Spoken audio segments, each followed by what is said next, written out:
आपको बराह रास्त लिए चलते हैं। इस वक्त पाकिस्तान मुस्लिम लीग नून के मरकजी मुस्लिम लीग के सरबराह इस वक्त यौम तकबीर के हवाले से खिताब कर रहे हैं।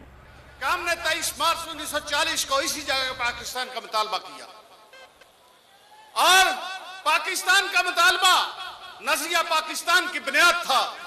नजरिया पाकिस्तान की बुनियाद ला इलाहा इल्लल्लाह मुहम्मद रसूलुल्लाह की बुनियाद पर हमने पूरे हिंदुस्तान में सब लोगों को इकट्ठा किया। ना कोई पंजाबी रहा, ना कोई सिंधी रहा, ना कोई बलोची रहा, ना कोई गुजराती रहा, ना कोई पठान रहा, ना कोई बलोच रहा, ना कोई बम्बे वाला रहा, ना कोई कलकत्ते वाला रहा, ना कोई उत्तर प्रदेश वाला रहा। सब लोगों ने एक ही बात की कि हम ला इलाहा इल्लल्लाह मुहम्मद रसूलुल्लाह के परचम के नीचे इकट्ठे हैं और हम अलहदा मुल्क लेके रहेंगे।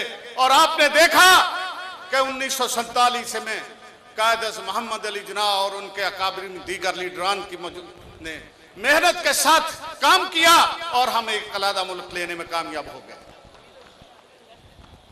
लेकिन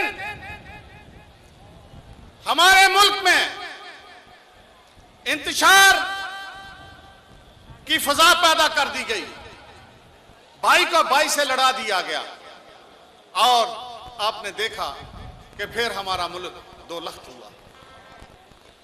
हमें सोचना होगा, चंद सालों से खसूसी तौर पर इस मुल्क में